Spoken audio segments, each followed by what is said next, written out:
UPI अपने आप में एक रेवोल्यूशन है। आज इंडिया में जितने डिजिटल ट्रांजैक्शंस होते हैं यूपीआई के जरिए उतने दुनिया में कहीं नहीं होते, चाइना में भी नहीं। और इनकी जो जनक है एनपीसीआई, इनके द्वारा इसका डिजाइन करना, डेवलप होना और प्रमोट करना ही one of the most important reason है कि क्यों ये इतना सक्सेसफुल हुआ। लेकिन मार्च 2021 में एक अजीब से रूल के साथ में एनपीसीआई बाहर आई, जिसके हिसाब से कोई भी यूपीआई के अंदर जो पेमेंट प्रोवाइडर है, फोन पे, गूगल पे, पेटीएम, ये 30% से ज्यादा ट्रांजैक्शन वॉल्यूम के हिसाब से मार्केट कैप बढ़ा नहीं सकता। बेसिकली अगर 1 लाख ट्रांजैक्शंस आज दुनिया में यूपीआई के हो रहे हैं तो उसमें से कोई अकेली कंपनी 30,000 से ज्यादा ट्रांजैक्शंस नहीं कर सकती। बेसिकली उन्हें रिस्ट्रिक्ट करना पड़ेगा अपने यूजर्स को ट्रांजैक्शंस कम करने के लिए। और अभी रिसेंट में खबर आई थी कि ये एक डेडलाइन दी गई थी कि इस डेट तक उन्हें 30% से कम मार्केट शेयर रखना पड़ेगा, लेकिन उसे 2 साल के लिए एक्सटेंड किया गया है। क्यों? एनपीसीआई प्राइवेट कंपनीज जो इतना ज्यादा इंपॉर्टेंट रोल प्ले कर चुके हैं यूपीआई के ग्रोथ के अंदर,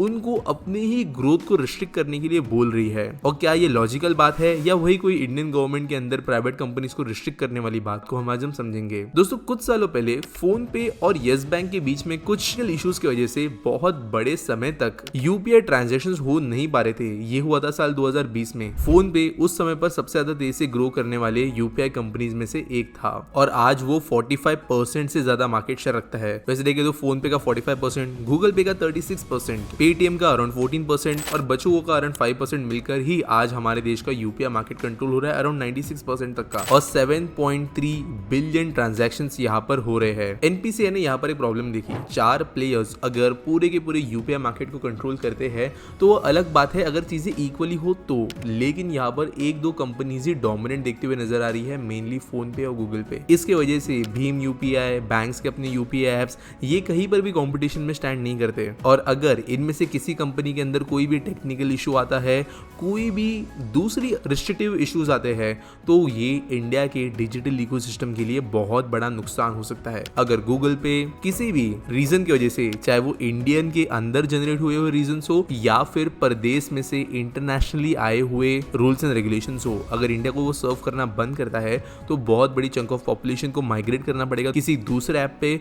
और ये ऑब्वियसली बहुत ज्यादा डिफिकल्ट होगा, कितने कम समय में इतने ज्यादा यूजर्स को ऑनबोर्ड करना और उनको ठीक से सर्विस भी देना। और इसके अलावा अगर एक कंपनी बहुत ही ज्यादा कॉन्सेंट्रेशन लेके बैठती है तो वो अपने आप में एक सिक्योरिटी रिस्क भी है, जिसे टेक्निकल टर्म्स में कॉन्सेंट्रेशन रिस्क भी कहा जाता है। और यहाँ पर बात पैसों की हो रही है। अगर एक कंपनी ये हैंडल कर सकती है कि देश में जो सबसे ज्यादा मीडियम यूज होता है पैसे एक जगह से दूसरी जगह ट्रांसफर करने का, उसके ऊपर कंट्रोल रखने के लिए, तो वो कंपनी अगर कोई भी गड़बड़ करती है जान के या बिना जान के, तो वो देश की इकोनॉमी को, देश की सिक्योरिटी को थ्रेट पहुंचा सकती है। और ये एनपीसीआई नहीं होना देना चाहती थी, इसलिए उन्होंने कहा था कि 30% तक ही मार्केट शेयर रहेगा। अब यहाँ पर कहीं ना कहीं पर थोड़ा कैलकुलेशन मिस्टेक भी हुआ है। एनपीसीआई को एक्सपेक्टेड था कि व्हाट्सएप पे लॉन्च होने के बाद में वो बहुत ज्यादा सक्सेसफुल होगा और एक बहुत सक्सेसफुल ट्रेजेक्टरी पे चलेगा, जिसके बाद में गूगल पे, फोन पे, पेटीएम, इनके मार्केट शेयर धीरे धीरे कम होंगे और सारे के सारे 30% के नीचे चले जाएंगे। लेकिन व्हाट्सएप पे के साथ ऐसा हुआ नहीं, वो 1% शेयर भी ले नहीं पाया। गलत मार्केटिंग कहिए, गलत टाइमिंग कहिए, जो भी है, व्हाट्सएप पे सक्सेसफुल नहीं हो पाया, जिसके वजह से ये जो 3 कंपनीज थी, स्पेशली अगर बात करें 2 कंपनीज थी,